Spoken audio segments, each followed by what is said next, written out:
Berdasarkan data yang ada pada Sistem Informasi Pengawasan Terpadu Umroh dan Haji Khusus Siskopatu, sampai saat ini terdapat 59.757 jemaah umroh yang tertunda keberangkatannya karena pandemi COVID-19. Dan sebanyak 18.752 jemaah umroh sudah memegang visa, sehingga sudah bisa langsung diberangkatkan pada Desember 2021 ini. Demikian disampaikan Menteri Agama Yakut Khalil Qomas di Kompleks Parlemen 30 November 2021 lalu, seperti dilansir liputan6.com. Kala itu, Yakut Khalil menyatakan jemaah umroh Indonesia sudah bisa berangkat ke Arab Saudi mulai Desember 2021. Kepastian itu didapat usai Otoritas Penerbangan Arab Saudi, General Authority of Civil Association (GACA), membuka pintu bagi warga negara Indonesia. Namun belakangan, jemaah Indonesia yang akan melaksanakan ibadah umroh kembali harus bersabar untuk menunaikan ibadah tersebut di Tanah Suci. Pemerintah yang sebelumnya berencana memberangkatkan jemaah umroh pada 23 Desember 2021 ini kini harus ditunda hingga tahun 2022. Keputusan itu diambil Kemenak usai adanya imbauan dari Presiden Jokowi dan arahan Menteri Agama agar masyarakat tidak melakukan perjalanan ke luar negeri. Hal tersebut demi tentu mengutamakan aspek perlindungan jemaah di tengah pandemi COVID-19, terlebih setelah adanya varian baru, Omikron. Untuk itu, keberangkatan jemaah umroh kembali ditunda hingga awal tahun 2022. Kita berharap kondisi segera membaik. Terang Dirjen Penyelenggaraan Haji dan Umroh PHU Kemenak Hilman Latif dalam keterangannya Sabtu 18 Desember 2021. Hal ini juga telah dibahas dalam rapat dengan Asosiasi Penyelenggara Perjalanan Ibadah Umroh PPIU.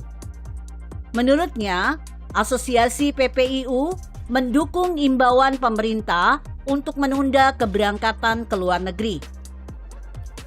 Meski kecewa dan sedih karena rencana umroh sudah lama tertunda, namun semua pihak dapat memahami kondisi pandemi yang belum usai, bahkan muncul varian baru.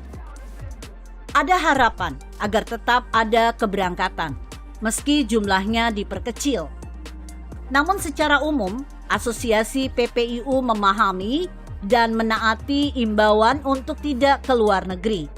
Harapan lainnya agar himbauan ini diberlakukan kepada seluruh rencana penerbangan ke luar negeri, tidak hanya umroh saja. Sebagai regulator dan pengawas penyelenggaraan ibadah umroh, lanjut Hilman, Kemenak terus melakukan koordinasi dengan semua pihak terkait untuk terus mengupayakan terselenggaranya ibadah umroh yang sehat dan aman. Penyelenggaraan umroh di masa pandemi sendiri sekaligus menjadi tolak ukur pelaksanaan ibadah haji tahun 1443 Hijriah atau 2022 Masehi.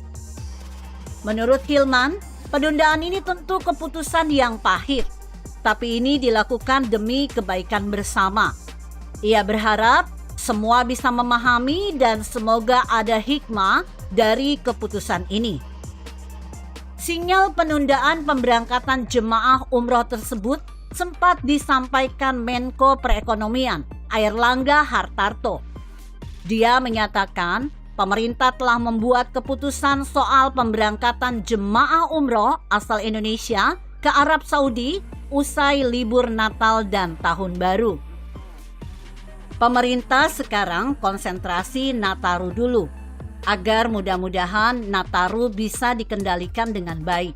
Baru setelah itu kita akan lihat kapan kita akan buka untuk kegiatan umroh. Kata dia saat jumpa pers daring Senin 6 Desember 2021. Namun demikian, Erlangga mengatakan pemerintah menyambut baik keputusan Saudi yang sudah membuka keran jemaah umroh yang bervaksin Sinovac. Sebab sebelumnya Arab Saudi tidak memasukkan jenis vaksin tersebut ke dalam jemaah yang dibolehkan melakukan ibadah umroh. Pemerintah masih melihat dan menyambut baik bahwa Saudi sudah menerima Sinovac untuk melakukan umroh dan masih diberlakukan adanya karantina, jelas Erlangga.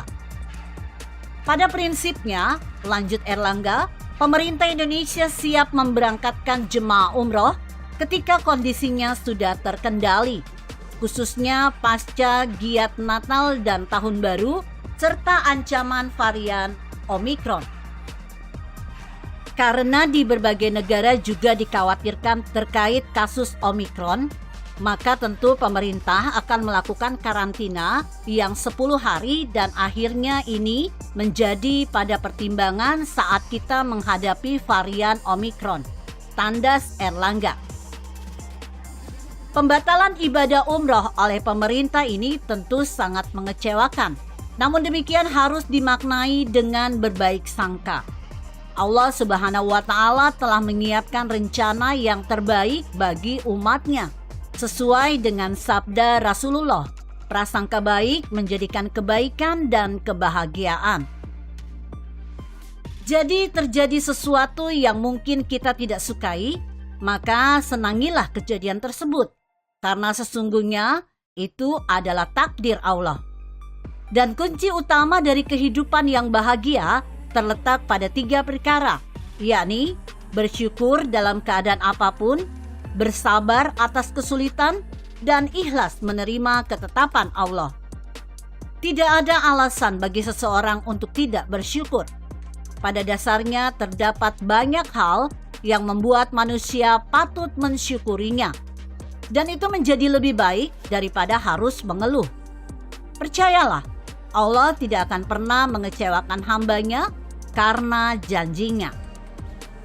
Begitu kira-kira. Bagaimana menurut Anda?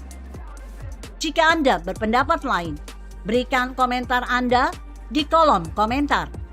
Saya Emma, Karisma 90.